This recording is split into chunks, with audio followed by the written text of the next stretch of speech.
Welcome back, ladies and gentlemen, to episode number 10 of the podcast. I guess I'm supposed to look over here now because we have live video feed, right? It's been 2 weeks since we've seen you last. I know we had technical difficulties last week, so we apologize for that. Do we want to go through what happened, or do you? No, I don't even want to relive that experience. So, if you noticed, you can see us now. So, hello, this is Antonio. This is Steven. This is Marshall. This is the squad. But one thing that we wanted to make clear is that Marshall and Steven are not permanent members of the Deep Cuts podcast, but instead guests. So it's a new element we're bringing to the podcast as well. So we're pretty excited about that. So we have guests and live stuff, possibly. Videos, and we'll still be uploading though to like SoundCloud and iTunes and all. So there's going to be an audio version of this episode. Yeah. Well. So like if you're into the whole like listening while you're at the gym part, then you can still do that, right? So that's what we want to make sure we keep. So we have some questions lined up. They know going in what the questions are, but maybe when you're on the camera, things change. So that's why we wanted to give them a little heads up. So we're going to start with Marshall because of time constraints. So do you want me to go first? Sure. All right. So first question is, what do you hope to achieve with rapping? Is it more of a career, or is it to spread awareness about what you're rapping about? It's honestly more of just a hobby. Writing down poetry has always been something I've done. Whether it started back in art class and writing in English and stuff like that. And it just gradually progressed into recently. I've just been writing out lyrics to songs I'd be listening to, like Travis Scott or Eminem or someone. And get their beat stuck in my head, and then I'd write out basically a full-length song. Out of the beat that's running in your head, mixing my feelings with the beat. And a guy I used to know actually got me a little inspired by it because he used to be really half decent at freestyling. I say half decent because he did it all the time and he could always do it.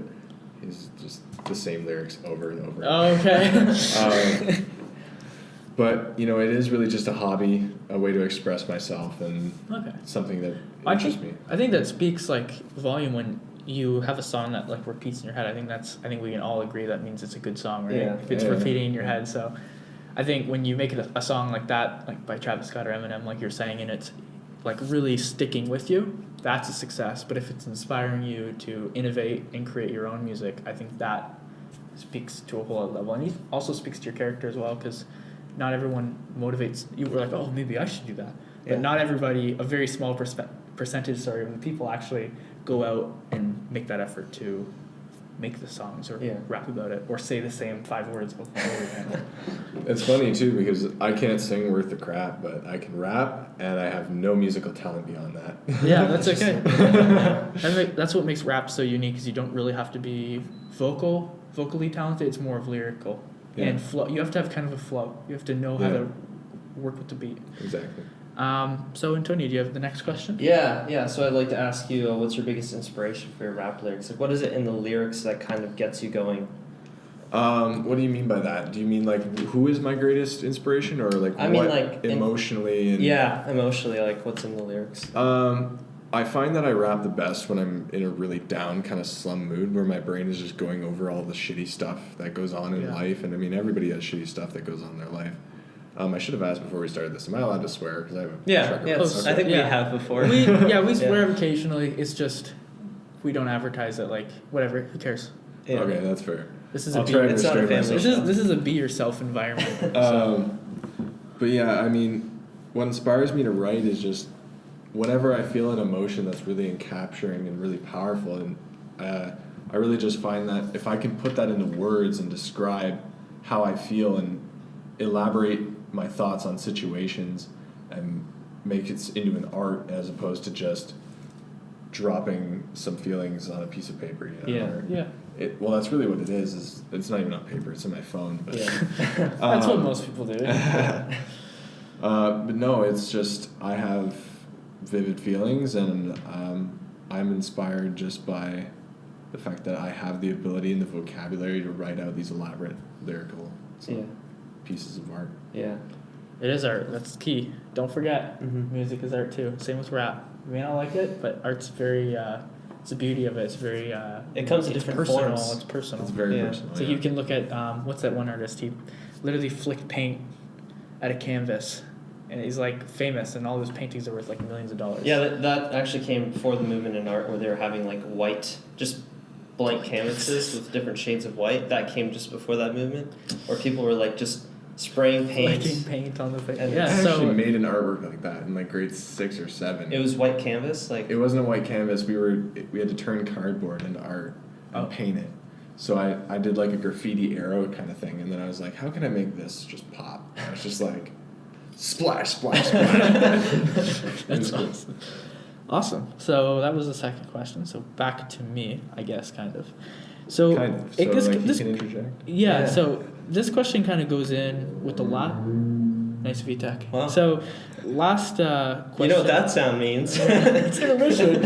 No, so this question, sorry, to continue, goes into what he was saying. So he said, what inspires your rap lyrics? What rapper inspires you? I've listened to rap since I was in probably grade 5 or 6. Nice. And I've listened to a huge variety of different rappers. And it's changed too over the years. Oh, drastically. Yeah, exactly. The first rapper I got into was Eminem. Okay, yeah. Right around the time that Modern Warfare 2 came out. Yeah. And I heard Till I Collapse on the advertisement for it. And I was like, what is this? Yeah. And that was around the time that I got my first iPod. Okay. So I was just getting introduced to iTunes, and this was my introduction into the world of music. Yeah. And I started branching out into a bunch of different directions with music, but Eminem was probably the most prominent, and I still to this day have Till I Collapse memorized, and I branched off into a couple other different music genres, but Eminem was my first inspiration, and I like what he's done with Kill Shot and Yeah, the was beef. I followed that pretty strongly. That was really interesting. Yeah, that was really interesting. And MGK, I've never been a huge fan of. I know he's got a lot of good stuff. Eminem. He is though. I mean. Yeah, literally. It's just another white blonde dude who's trying to make it. And kind of, I don't know. Eminem. I don't know. The beauty of Eminem is just he was very unique. Yeah. Right, and then MGK just kind of feels like. He's just a shadow. Like a shitty copy and paste. Yeah. Like if you Like Control C, Control V, you only got like half the paragraph by Yeah. accident. It's like, how did that even happen? That's MGK. It's like, it didn't even work. So. But a few other rappers that really inspired me is B.O.B. You might have heard of him from Airplanes. Yeah. That was my shit, man. He did a mixtape called Psychedelic Thoughts. Okay. Which was a really kind of pop rock-ish rap album. Interesting. And is that new? It has a lot of hit songs on it. It's not too new. It's from a couple years ago. Okay, yeah. But in the last 2 or 3 years, he's been doing. He put out, I think, 6 different like giant albums, like 20, 25 songs a piece. And it was his Elements project where he did a Fire and Earth and Air, an Elements album. And he did Ether. What? In 2 years, pretty much. He just put out all this. Out Element albums. Yeah. Damn. And, I want to listen to the Fire one. It's gonna be good. A lot of it is like really controversial lyrics, really controversial topics. Like, yeah. I think honestly he might have lost fans and gained fans at the same time because people might have thought he was kind of out of it. Yeah. But I think he's just really woke and he just understands a lot about what's going on in the world. And he wanted to try and put it out there. Bring light. I think that's when he really captured his like honest following, like the people who actually followed him and believed in him. Exactly. Those are the people that went through that album and actually enjoyed it. You don't want fake people. It's like kind of just like anybody. It's kind of a thing to say. It's like I don't want fake people in my life, and it's kind of like fake fans almost. Yeah. Like you build this ego with all these like, oh, I have 16 million followers on Instagram or something, right? But like how many of those followers actually like care about you? You know what I mean? Exactly. Do they follow you because you say controversial things?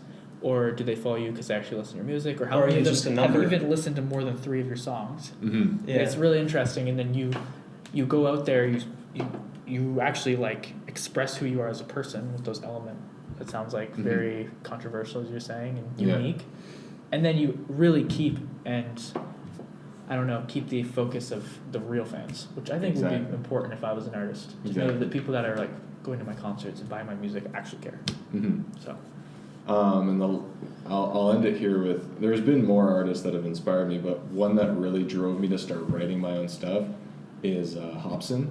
Dude, yeah, okay. Hobson, I saw him live, and that was incredible, and I don't know, like all of his Ill Minds, like also some of them have been very controversial. I think I like Ill Mind 7. Ill Mind 7 is the one about God, and that's a very interesting one. Which one's the one about his boss? That's Ill Mind's 8. That one's so good. The best. I have the one stuck in my head all the time. In my opinion, the best one is probably Ill Mind's 5. Okay. I've been trying to learn that song for so long, and it evades me. I'll get like so far, and then I can't. It's like Rap God. It's like, how do you even... Yeah. It's intense. It's intense. You'd be like that on the track. It takes a lot of practice. Awesome. Good answer. Yeah. Nice and detailed. So, Yeah. Antonio. I want to do a little bit of a segue. So you do a little bit of public speaking here and there. Or He's how done often first. would you say you do it? There are 2 speeches a year, but I do it with the Vic Hospital here in London, and there are 2 public speeches per year, and those speeches are directed at the families who have loved ones who have suffered from psychosis, something that I've battled myself, Mm-hmm. and I'm conquering very, very effectively. And the honor of actually speaking to these families is the goal to educate the families and get them the help that they are looking for. And like I said, there's 2 public speeches a year, but my social worker is trying to get me involved with med students from the university who do co-ops with the hospital, and to get me to talk to med students about psychosis and how it affects the brain and all that stuff from the perspective of someone who's actually suffered from it. Interesting. I think it's honestly good to have a first account rather than just some doctor who has like a textbook. Yeah, you know, exactly. First Well, account this is what theoretically happens, Yeah. but it's important to get like... Exactly. like my Alright. dad. He's a professor at Fanshawe, and he's different from other professors because, well, I don't know. This is from his perspective, but basically what he says is rather than wearing the textbook on your head, put it down and just talk based on your own experience and give insights from things that are happening right now, rather than from a book that's editions years ago. Like, go right now from the industry, say it as it is, and then you end up getting more valuable information that way. Fun fact, Antonio's dad is one of my professors next semester. Next semester. All right. You're in trouble. Yeah, So, he's a don't hard, blame he's a me hard for, marker. If you're listening to this, I can't wait to be in your class. So yeah, no pressure. I mean, it would be really cool if every single year there's a lot of advances they write in your textbook, but that'd be incredibly expensive. Jeez. That'd be incredibly expensive. Yeah, I mean textbooks are already expensive as it is, so like, Yeah, even it's just like- one. It's crazy. I spent $300 on my math textbook and I don't even get to use it next semester. Yeah. Like I have one more week with it to like love it, and then it's just gonna collect dust for the rest of my life. That's why you buy used when it's like breaking down to the point where it's like an original text from like thousands of years ago. I didn't write in any of my Hieroglyphs. Yeah, exactly. I didn't write in any of my textbooks, so I'm technically eligible for like resale.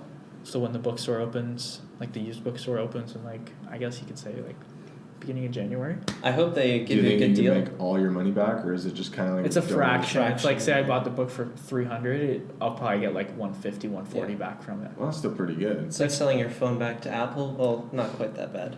Because if you were to sell your phone back to Apple, they're like, yeah, we'll give you $10 for it. Seriously? Yeah, and then if you sell video game to EB games, they're like, we'll give you 5 cents for those 300 games. So. Yeah. All right, so on to my last question. I like actually how our questions are like dynamic, like they're working Yeah. into each other. This is we didn't working even really well. we didn't even coordinate this. This is just happening. All right, so what was the hardest part about speaking in public? I know personally that it took a lot for me to overcome talking Mm-hmm. to people in public, but it intrigues me. Like what was the hardest part? Well, I guess I could go back as far as my elementary school days, where I was very insecure, I was bullied, and I didn't really talk to many people. I was very isolated. One of the scariest parts about that was doing the book reports and the social presentations and stuff like that. And it only about grade 7, grade 8, I started reading a lot. Like I would just half-ass focus in class and just read books all the time. Yeah. And then I was able to do book reports on these books, and I'd already know the entire backstory, the lore behind everything. Yeah. And I could do these really in-depth, really high-quality presentations that I was acing. Yeah. And being able to confidently speak to people about something that you're passionate about, that is what gives you the courage to be able to speak in front of people, is knowing what you're talking about Yeah. and just actually liking what you're talking about. Yeah. And I mean, going into public speaking about this, I try to understand as much about mental illness as I can to at least better understand it, so that the people around me I can understand better. Yeah. I'm no specialist by any means. I'm no expert, but I haven't really studied it. I just know what I've been told. I know what I've seen, and I know what I've read. Yeah. And I know what I've been through. And you know, I have anxiety, slight anxiety. I get it from time to time, but even then, going into like a room full of people at the hospital, all these families, all these emotions, one of the best things I would recommend if you're ever going to have to do something public speaking wise, try to incorporate humor. Yeah. Yes, that's key. Because if you can make that's actually key. Because if you're sitting there and you're talking, dropping all these serious bombs on people, just one after the other, they're either gonna just tension builds. It's a crazy amount of tension is gonna build, and some people don't like that, and they're just gonna dissociate and just be like, okay, whatever. No, yeah, because you get like awkward almost, and you get nervous. Exactly. Like I'm like, okay, like I don't like talking about myself, but like, because I feel like it's an ego boost. I don't like saying stuff about myself, but like, I feel like I'm quite like compassionate. I can be at times. And when I see people like sing in public, dance in public, anything where displaying a talent, I get so embarrassed for them because I don't want them to mess up, right? Like I care about their reputation too for some reason. And like when I get nervous when someone's public speaking, my coping mechanism of that kind of embarrassment I feel for them is just shutting them out. So you're right. If the tension builds too much, it's just like, I don't even give a crap anymore. Yeah. Which is, that defeats the whole purpose of why you're on the stage. Yeah, so, exactly. Which is why when I'm doing my public speeches, sorry for no, it's fine. Yeah, I was interrupting. Yeah. Like I start off the presentation. Second slide, I have a 53 slide presentation. Yeah. Second slide, joke right there. Yeah. I say, this is my story, I guess. And then second slide is, well, this is a story all about how my life got turned upside down. Oh my gosh. Just get some laughs out of the crowd and just get them engaged a little bit more. Yeah, that's awesome. It's fun. I usually it's break fun. the ice because I've discovered that was actually something I discovered is humor. We have to just break the ice. There's a humongous ice layer, just shatter it. Mm-hmm. What I do is I always just start and just very self-aware. I'm like, I'm really nervous. And I'm probably going to mess up. And then people laugh. And then you're like, oh, okay, let's go. I think humor is almost like that universal language where everyone can just kind of meet at a middle point. And they're like, okay, yeah, this person has a sense of humor. I can like them more. They obviously have like a optimistic outlook on what they're talking about, so they're more relatable. I hope I'm not blocking you. No, I feel like if I'm sitting here, You're I feel good. like you can see Antonio. You're good. Yeah, you can see me. Okay, good. I want Antonio to be in this. One thing I wouldn't recommend, though, is if you're just going to stand up there and diss yourself, you're going to get mixed emotions from your crowd. You're going to experience a little bit of, oh my god, it's okay, he's so cute, I feel bad for him. Or you might get, oh my god, who's this dork? Yeah. So you don't want to totally just diss yourself. Be like, I'm nervous. Yeah. Just be like, I'm a little nervous, but I think we're going to get through this. Bear with me. Yeah. But don't be like, I'm nervous, I don't like this, blah, blah, blah. Yeah. Don't make yourself look bad. You want to portray yourself as confident, because that will build a sturdier and steadier level of focus. Yeah. Yeah. I just want to make a quick comment that Steven's actually been great. You've been very, very good over there. Very patient. Yeah, I can't wait because I just realized, I was like, has Steven even said a word? And then I was like, oh, poor guy. I was like, I can't bite my tongue for that long. So how are you feeling right now? Feeling good. Feeling good? Yeah, just want to let Marshall sort of carry the weight of the first segment. No, it's appreciated. I think we all appreciate it. Do you have any input on any of this? Any of the points, questions? Free discussion. I'm like the last person you would ask about rap, but public speaking, yeah. Like, I mean, I studied law before I studied filmmaking, and you can't study law if you're afraid of public speaking, because at some point you're going to end up in that courtroom and you're talking in front of an entire courtroom and possibly a jury, so you really can't. But I went through the same thing with elementary school. It's like just terrified. Yeah, exactly. Yeah. I mean, it's not something that comes naturally. It's a confidence that has to be built through experience. Yeah. And I don't know, my practice happened in school, And if someone doesn't get the confidence and practice they need in school, it can be very hard to develop that confidence. Yeah, it's like it's basically that old like thing about learning swimming. You just toss the person in the water and go. I mean, that's what my first real point where I got over it. I had to do a speech in elementary school in front of an entire gym, and I screwed up really badly. It was embarrassing, but it got me over the hump. It was like, okay, I survived this. Exactly. I can Because survive. you wake up the next morning and you're like, oh wait, life's normal. Yeah. And then you go, wait, so I can make mistakes. Yeah. I haven't been tossed off a cliff. And I haven't just melted or something. You're like shriveled away into my embarrassment. Yeah.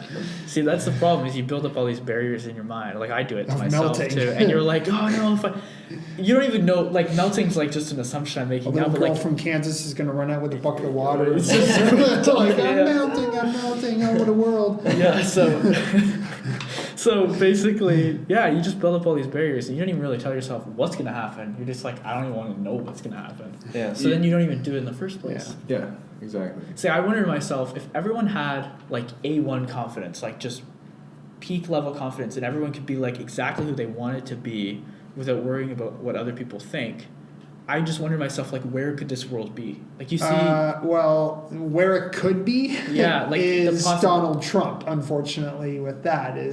That's a sign of a man who has too much confidence. Exactly. Yeah, but confidence too. Yeah, but he's allowed to express himself as who he is, but not everyone's a Donald Trump, right? There's like some beautiful artists. But I mean, that's where it like you gotta. There's nothing wrong with having it a little tempered. Like it's that thing of everything in moderation. Like I have confidence, but it's not even so much just moderation of confidence. You have to moderate yourself a little bit. Yeah. How far should I take this? Yeah. It's the word for that is being humble. Yeah. Humility. So, Humility, yeah. Exactly. You lose it the second you identify it. Yeah. So, if you can be confident all day, every day, but if you're just putting yourself out there 110% all the time, that is, like, I think that'd be called boasting almost. Yeah. You're almost like inflating yourself to this cartoon character. Okay, maybe I retract my statement. I'm sorry. Sorry, I started this crazy debate. So, should I already asked my last question, so I guess I have a decent question to ask. This is a good one. I had to write down some answers for this one. Oh, is this so really basically, deep? I would argue that when it comes to mental health, a big demographic is teenagers. Teenagers, for sure, they're going through so many changes on so many levels, whether it's like physical, mental, spiritual, like they're understanding the world, but at the same time there's hormones, there's like such a mushroom cloud melting pot. So like, would you say that the education system is doing a good job of teaching kids about themselves in terms of mental health and like preparing them for that sort of stuff? In terms of schools, I think that guidance counselors, they do a good job trying to get you help so that you can do the schoolwork. Yeah. But in terms of actually learning about who you are as a person, how you react to different things, it's both your own journey, you have to figure yourself out, and it can be very hard if you don't put yourself in situations that take you out of your comfort zone. Yeah. And the other thing is your parents. Your parents have to be at least a little bit involved with you. Yeah. Like, you have to feel like you can approach them with your concerns because they're the people that are always going to be there for you. Yeah. And if they're not, and even if you do have really great parents, I would always strongly suggest to anyone who ever has to go through periods of time where they have a consistent negative feeling about themselves or about what they're going through, just go see a therapist. It doesn't have to be a permanent thing. Yeah. But I would strongly recommend people to all see a social worker, a therapist, someone that they know they can trust with their issues, that will actually be able to help them. And they're also unbiased, like they're not your parents. Just jumping in on that. Sorry, I think another thing that's really lacking as far as kids and teenagers today is because they have unlimited access to the internet, they can see everything that's happening.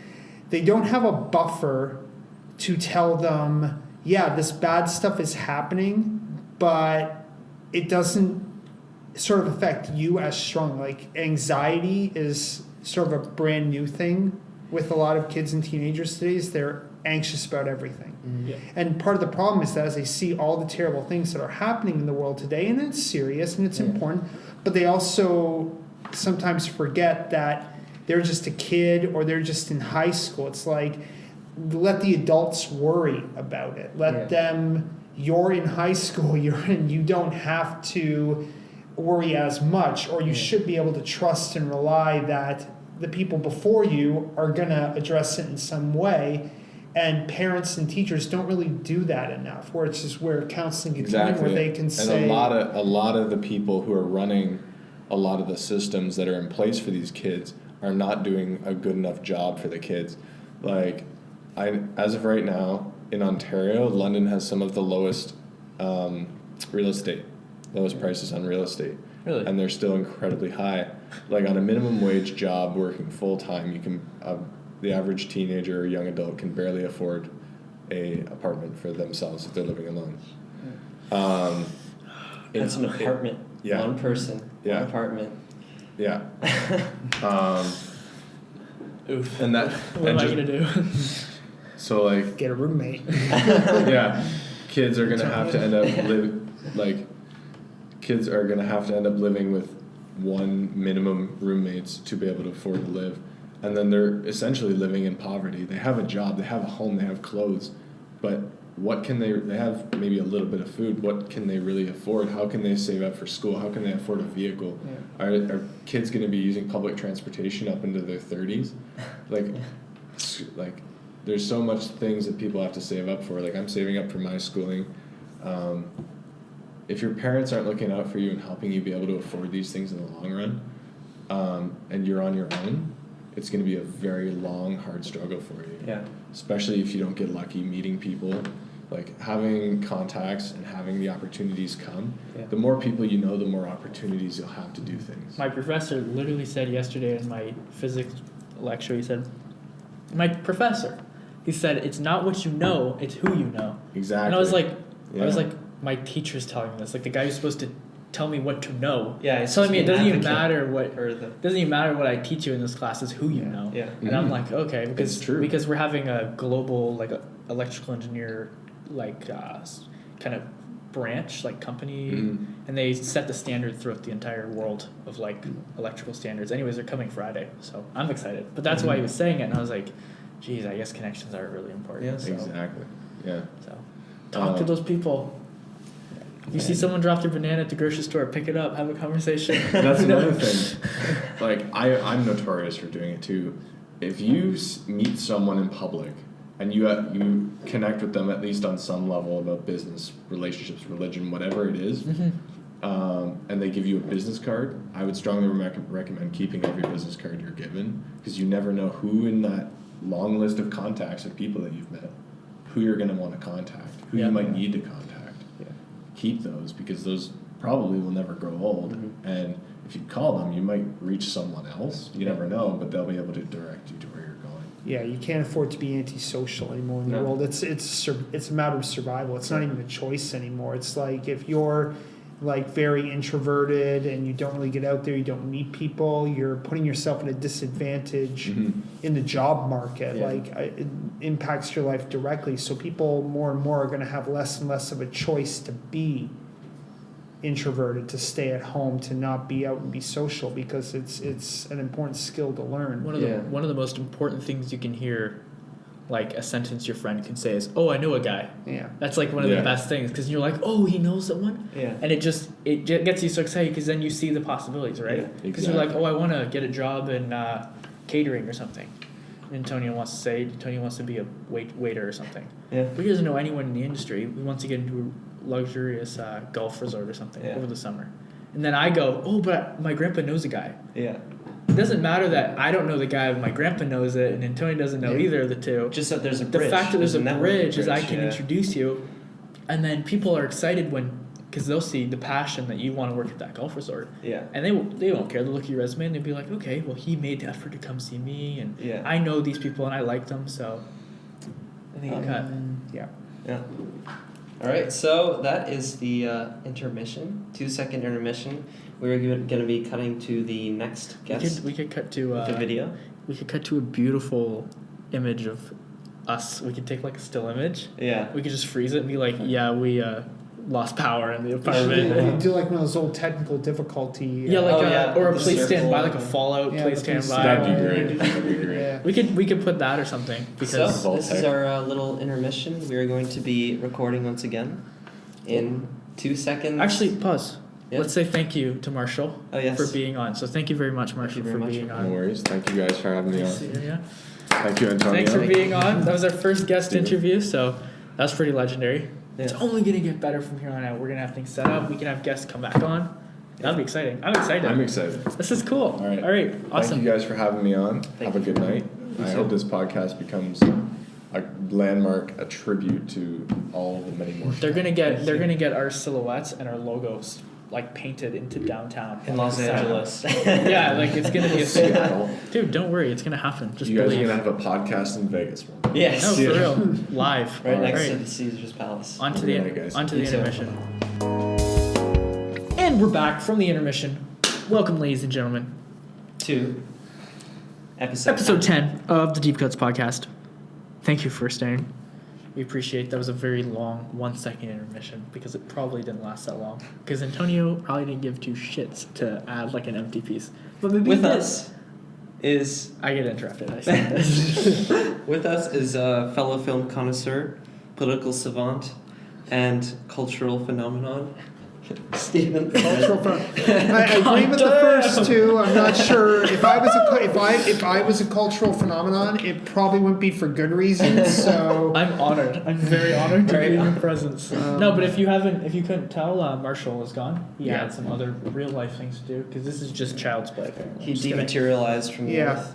yeah, He's the snap sure got him. Since we're moving into comic book territory, it's appropriate. Thanos. Yeah. All right. So I don't want to say recently, but in the past couple weeks we've had some This was losses. This was meant to be recorded last week, but like I said at the beginning of the podcast, we had some technical issues. So, now we're doing Stan Lee. news from like how long has it been? Like at least 2 years now. It's been like forever. 2 years. 2 weeks. 2 Yeah. weeks. Feels like it's been. Sadly, he's still gone, so it's still relevant. Yeah. So He didn't come back. yeah, exactly. We all wish. Yeah, he got hit with the snap. So I want to start with kind of a simple question. I think it's kind of just a starter. But did you like Stan Lee as a person fundamentally? So not what he created, but just as a person. Yeah, I mean, there's been some problem. I mean, with anyone that's that big, there's always going to be controversy. And he's had a few aspects of his past with regards to giving credit to other people as co-creators in some areas where perhaps like Jack Kirby or people like that who he kind of eclipsed and they didn't really get the credit they deserved. But I mean, but you're always going to have that with anyone big like that. Like I always, whether it has a positive connotation or not, I always kind of compare him to Vince McMahon with the WWE, like that larger than life kind of like he's the face of comics. Yeah.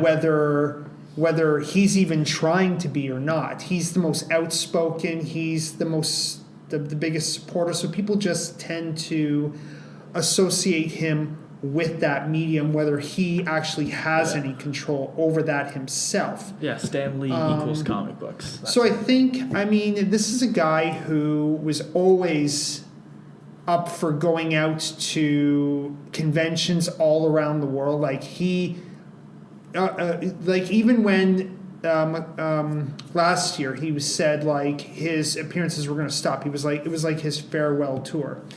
And that didn't happen. He just continued to go. kept going because he genuinely liked going, meeting the fans, hanging out, talking. Loved hearing how they were affected by his characters. So I think in Stan Lee's case, any bad that could be dredged up, I think is vastly overshadowed by the good in his character. It's good on you. I'm happy you. Some people like to get caught up in the negative, but Yeah. that's good. Good answer. So I think The funny thing about this now is that now that Marshall isn't here, it feels more like an interrogation. It Doesn't does. it kind of, like white room? It feels- The only reason it isn't set in stone it's an interrogation is there's a lot of stuff on the table and there's a backdrop. There's no like, overhead lamp. Yeah. There's like. So, next question, not Yes. to fit the whole interrogation theme, but I think Another Antonio's got a person good that one. you follow is Bill Maher, talk show host. Yep. What do you think of his comments on Stan Lee's death? I think I like basically Maher's statements, I would say he conflated comics wrongly with where his real issue is, which is youth culture. Maher has a long history of resenting millennials, resenting youth culture, blaming youth culture. I mean, right or wrong, that's been more of his focus. And I think he conflated comic books with youth culture. I think a lot of his statements were misinformed. I think he basically because he made two statements. The first was talking about Stan Lee, talking about how he blames comics, how he's like only in America could, a person like Trump be elected because this is a country that loves comic books, and somehow he drew a parallel between the two, which to me is nonsensical because. I mean, Germany didn't have a booming comic books industry or something even similar to it. Italy didn't have one. North Korea definitely doesn't have one. So it's how can you say, that's something. Canada has a booming comic book industry. We don't have, Trump. Yeah. It's a weird conspiracy. It's a weird connection. It's like the people who try to connect like video games or violent TV shows to acts of severe violence. It's like the connection is always incredibly thin. Yeah, exactly. But and then I mean, in his second statement, he went on to say, "Well, no, I wasn't. I was just talking about it in general. I don't really know." He's like, I'm his famous. Sort of now famous line, I'm agnostic on Stan Lee. In other words, saying, well, I don't really know that much about him. And it's like, well, if you don't really know that much about him, why would you want to open your mouth in the first place? Why would you want to like level those accusations if you're neutral on the person to begin with? And that's where I think he mixed up his disdain for youth culture with comic books, which, I mean, especially in this day and age, I think ever since really the 80s, they've stopped being more for kids. I think nowadays there's a lot of comic books parents aren't even going to let their kids. I agree. Kids, Deadpool, for example, Yeah, but even more so, there's the Watchmen. Yeah.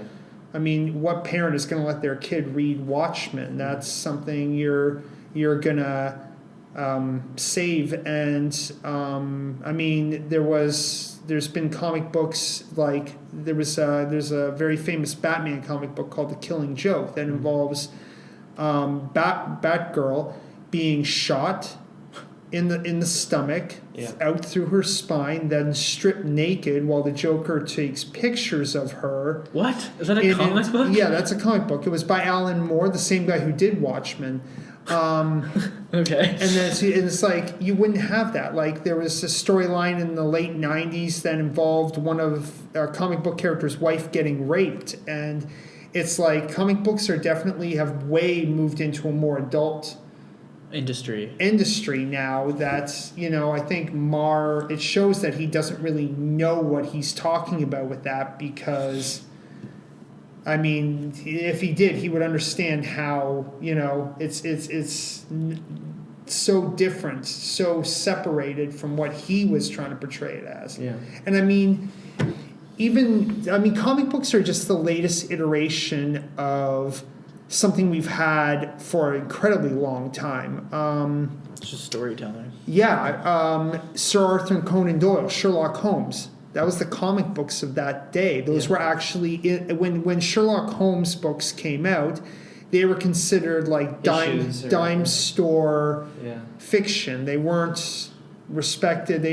Edgar Allan Poe, another example, Mary Shelley, Bram Stoker. They were the trashy The novels. low culture. Of that day, where you go and buy it just to for the thrill. Yeah. So, and Interesting. not to say that comic books are the low culture. Yeah. They're It just just seen changes that over way. time, They're yeah. stigmatized Yeah. that way. Yeah. What is it about like Sherlock Holmes comic books? Like, what is it about the character of that format that makes it not as academically respectable for their time? Like, why does it take so long for them to generate that respect, do you think? I think mostly what I would blame on it is that most people think those types of fiction are based in the sort of adrenaline of them. These are adventure stories. It's something that the Marvel movies are still fighting to this day Yeah. with the recognition, is that these are more than just cheap thrills. These are more than just, people are reading them for the characters, Yeah. not just, I want to see the bad guy fight, get beaten up by the good guy. I want to see, a lot of like really intense action and that. There's actual characters here. And the chemistry between the characters. And how they developed them. Yeah.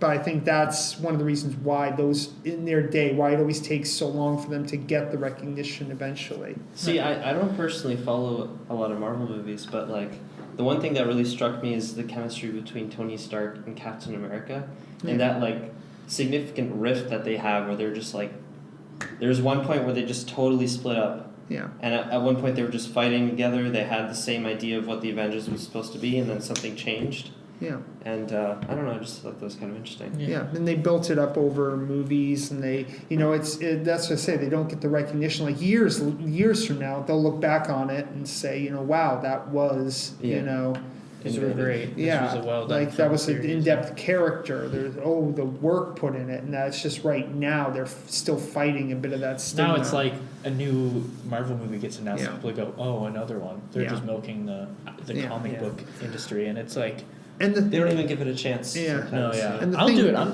yeah. guilty of it. When I see the Avengers 4, I'm like, oh, here we go Yeah. again. But there's a story that's been laid Yeah. out by Stan Lee and other people yeah. decades before. No, and- they've got it planned. Yeah. They put a lot of thought, way more than even I, as a comic book fan, thought they put into these stories. Like they put years of planning, years of, like they really have an idea of where they want it to go, the exact story they want to tell, the world they're trying to frame, and I think Yeah. that's really good. So, next question is, it's kind of hard to answer this one now. Maybe you forget because it's been a few weeks since he passed. Yeah. But where were you when Stan Lee's death was announced, and in which form did you find out? Was it a newspaper? Was it your phone? Was it a friend? It was a friend. It was my roommate, actually. I was at home on my pier doing work, and he sent me a text. He's like, "Oh my God, Stan Lee died!" And I went and read up on it because I wanted to know how it happened first. Yeah. See the other responses, and it was sad. It was realizing that moment you realize, Yeah. oh, that person's gone. They're Like, you're never gonna see them. I mean, he recorded his next, I think it's 4 or 5 cameos already for the future movies. So like 2 years from now, people will still at least get to see new Yeah. Stan Lee footage they haven't seen before, and it'll be sad and it'll be, mournful, but So it's already filmed and everything. Yeah. Oh wow. Okay. Yeah. Okay. So then the last appearance is going to have some sort of a credit thing Yeah. at the end, yeah. well, I'm sure the next Avenger, like the Avengers movie or the Captain Marvel movie that's coming out, they're gonna have some sort of tribute. Yeah. Oh, to they have him. to. There's Yeah. literally no way they don't. Yeah, You know what I mean? And it's well deserved. Like, he's the reason. So yeah, it's good. It's sad because like you look up to celebrities, right? And it's always about like, what are they going to do next? What are they Yeah. going to say? What are they going to create? And when they pass, you have to come to that realization that they're not going to say anything else. They're not going to. It's like musicians. Like when they pass, it's like they're not going to create new music. Like whatever Yeah. they have out now is what I got to deal with for the rest of. Well, and it hits you, not to sound, it sounds very self-serving, but it hits you in your own mortality, Yeah. because it reminds you, well, there's a limit. Yeah, exactly. We're never gonna see Stan Lee again. We're never gonna hear anything new from Stan Lee. Someday it's gonna be us. Yeah. Exactly. That It's you know, it's people are sad, not isn't gonna hear from us anymore. it? Yeah, that's crazy. Yeah. So I guess in a way, death is quite the motivator. Yeah, Just get out there and say Yeah. what you want to say, because you never know. Life moves I might fast. cook tomorrow. Yeah. Yeah. That's the thing is, like, is it a blessing to know when you're gonna die? Because at least then you know, to like. I think that's just as much a bad thing as knowing what your future is going to be in general. Yeah, but compare it to life now. Like you just live life, and like who knows? Maybe I get hit by a car tomorrow, right?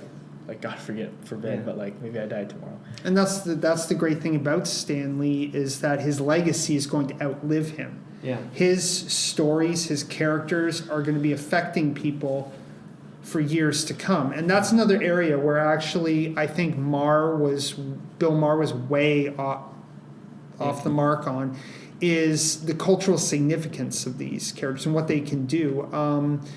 Post Watergate in the States, when America's morale was at its lowest, we had two of the biggest elements, I think, as far as culture that helped us get over that. I mean, Ronald Reagan sort of fed off it, and then changed the attitude of the country. But it was Star Wars and Superman. Mm-hmm.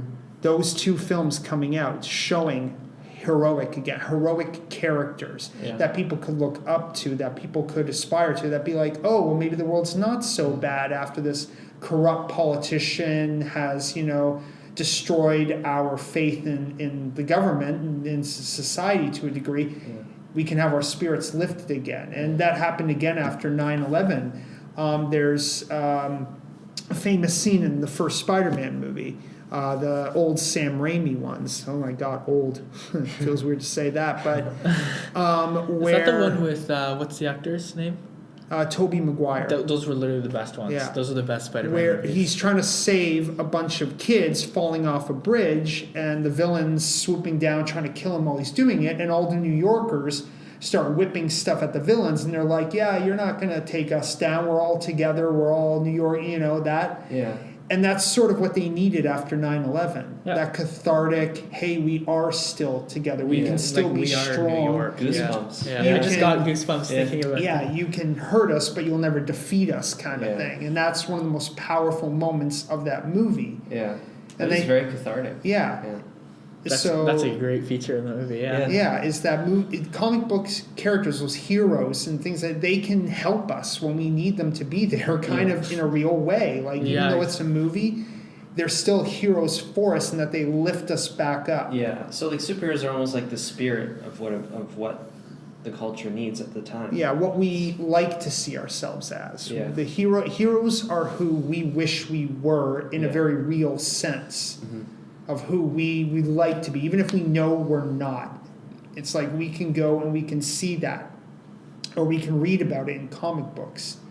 Like after the Depression, one of the more famous things is Superman, sort of like after the Depression into World War II, a lot of children had no fathers. They were either working all the time, they were off in war.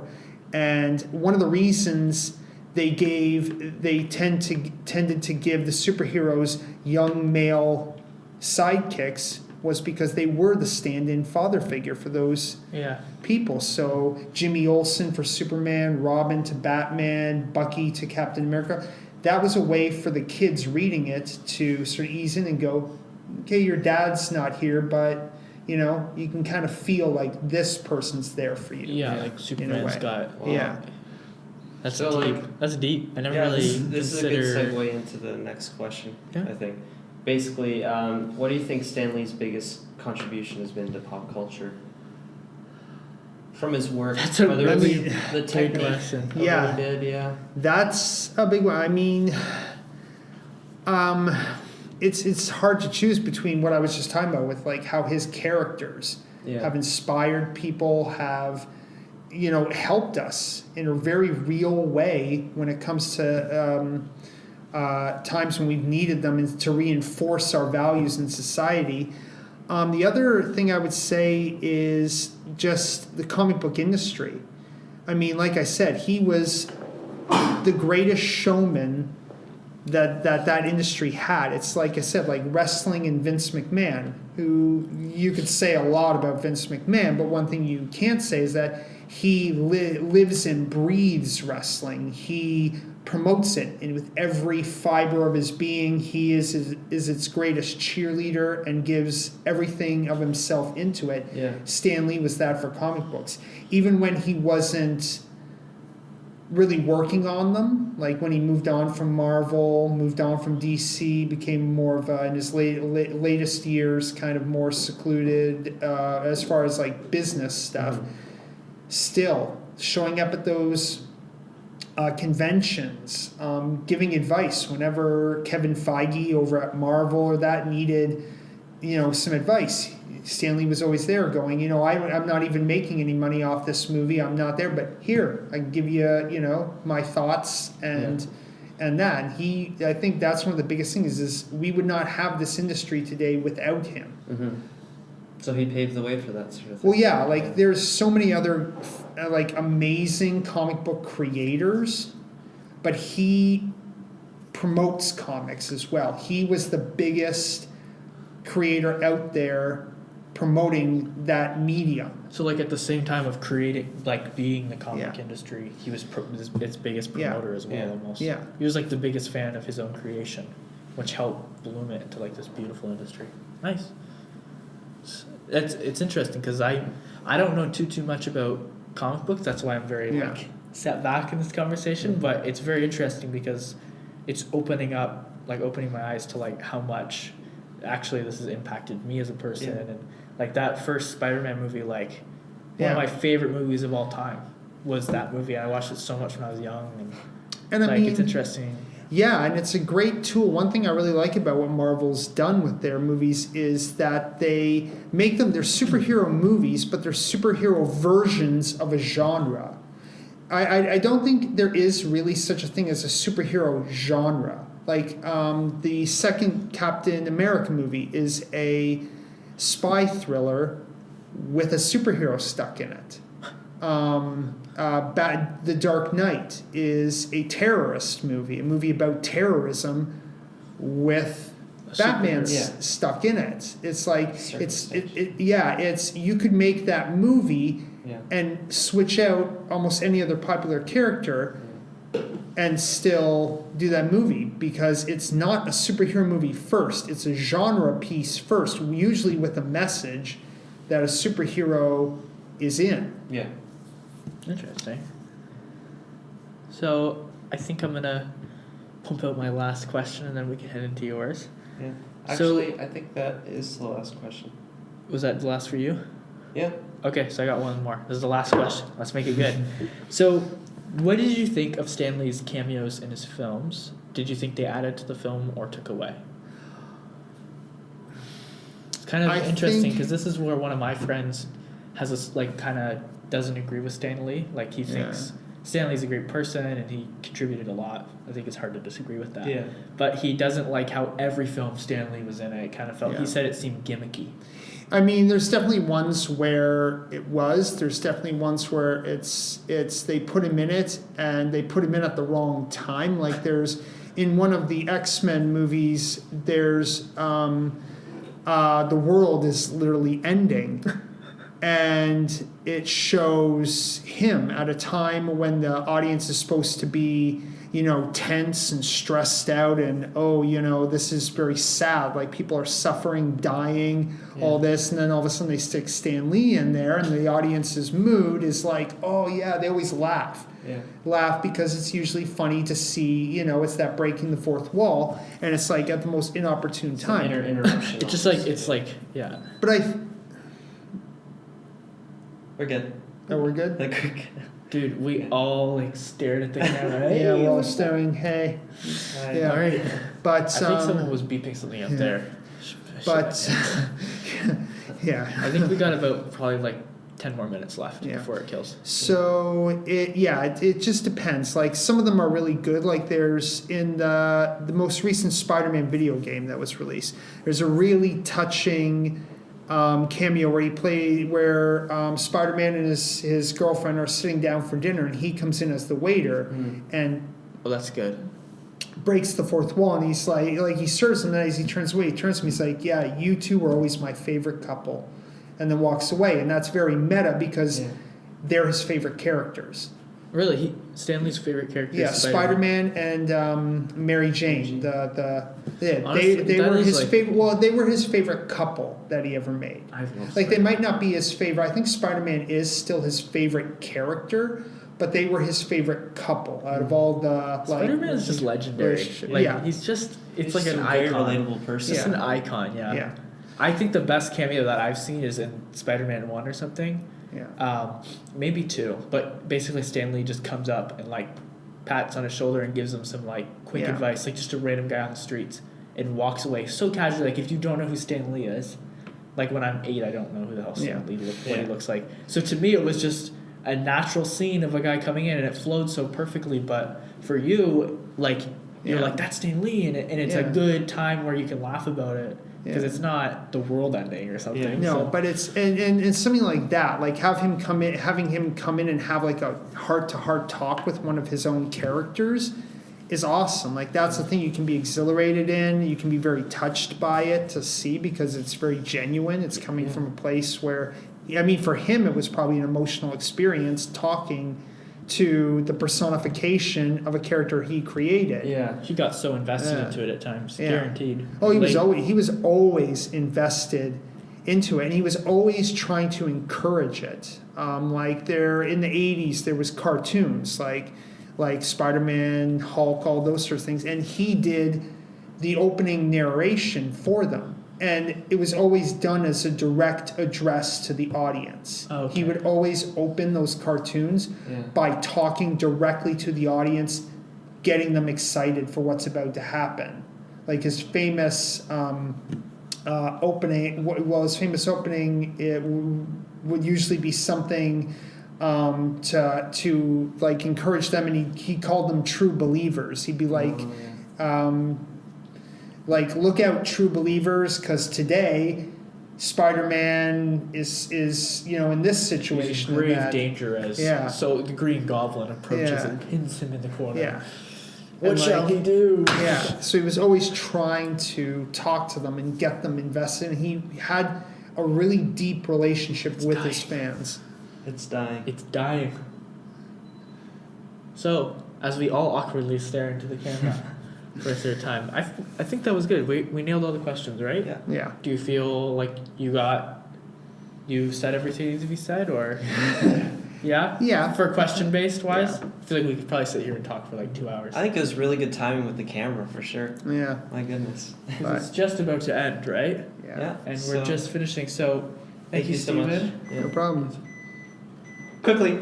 Oh my goodness. We lost footage. We lost feed. We lost power before we lost the footage. Recording time. Yeah. So it's like kind of like death, where like when you die, you hear and the camera died. Oh my God, Bill Maher's gonna go on and trash cameras now. Yeah. Only in a country where cameras are, or where film students have cameras, can Trump ever be president? Oh gosh. So honestly, thank you for watching our 2 segments, part 1, part 2, and our audio. The audio will come out completely normal. Yeah. But obviously, we'll figure out the whole 30-minute baloney. We'll figure that out for next week. I'm excited though. I think the video was a good addition to the podcast, and the audio is still. It's tight. Yeah. It's we had a good time. In Stan Lee's own words, Excelsior. There we go. Thank you guys for listening, and we'll catch you next week.